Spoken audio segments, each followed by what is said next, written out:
of people have been waiting for this video. And if you have not been waiting for this video, this is a very good video.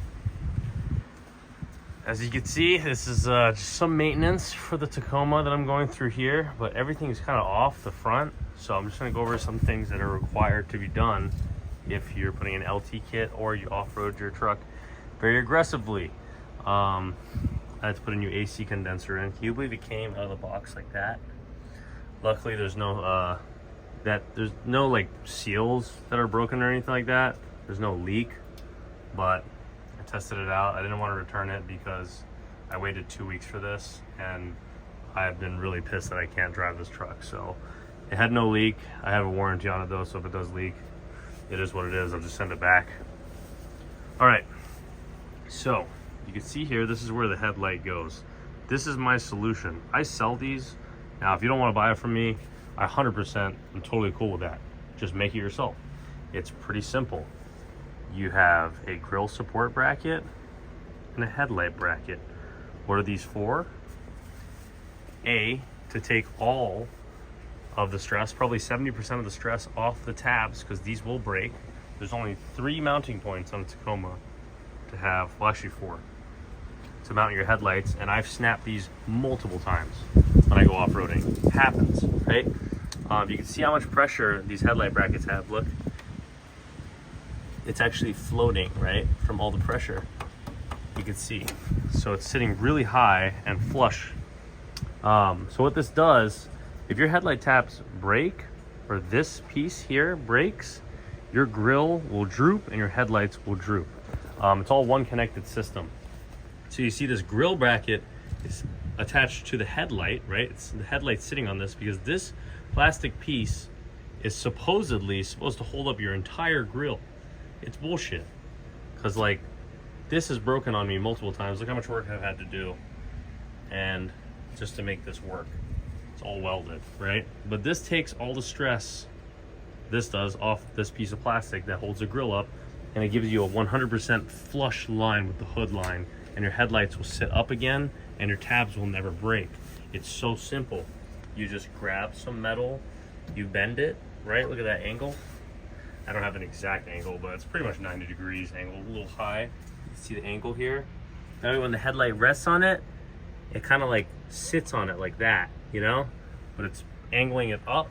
Same with this. This has some pressure here, so it's pushing it up, right? You see now it's at even 90 from the weight of the headlight. Without the headlight, it's angled up. So the weight just takes a lot of stress off the tabs. And then when I close my hood, everything just works out great.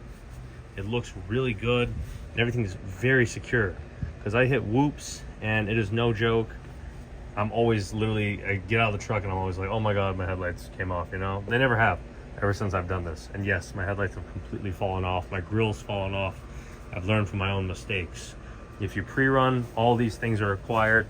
It honestly isn't that much work to do this, so it's kind of like just stop being lazy and just put these on and save yourself from getting multiple headlights. Now this was a little technical. This supports the grill for moving up and down, and also takes the weight of the grill as well from the bottom portion. We just grabbed 2 pieces of metal here. This is 1, they're like 1/4 inch thick. 2, we bent it at a 90-degree angle and welded it with the OEM brackets here. So we welded it all together and welded it to the frame. Now this is all one solid piece, right? Doesn't move because this thing, as you can see, is broken on me many times. So I'm gonna let you get a better look at that.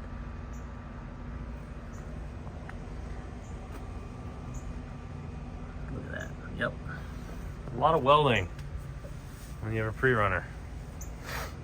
And then that's it as far as, oh yeah, I also had a bunch of rivets here that I took out. I just drilled right through them and I replaced them with grade 8. These were all rivets and they were literally coming apart.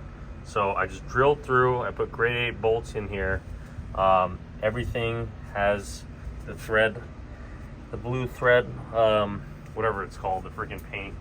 So I can see whenever anything comes loose, and none of it has ever come loose. I think it's called Revlock. That's what it is, yeah. Forgot the name. But yeah, nothing's come loose. I did this to all the weak points. because it's all riveted in and it was all just slowly coming apart. So if you see any rivets like these, like, look, this grill support was hanging onto this piece that was riveted in with the most tiny rivets I've ever seen. It's just common sense to take these into consideration. Same with this fiberglass, or if you don't have fiberglass, your body support here for your front fender, this was just rivets. I drilled them out. I put these grade 8s in because I was like, how are rivets going to be held together with all this weight, all the whoops and stuff like that. But yeah, sorry if this video is kind of poor quality. I'm just making this totally in the moment because I'm about to put my truck back together, and I just, I don't really have my truck in this condition too often. I do take everything apart like this about once a year, so I can just make sure everything's right. So this is very important. If you have a pre-runner, this is just things you have to do.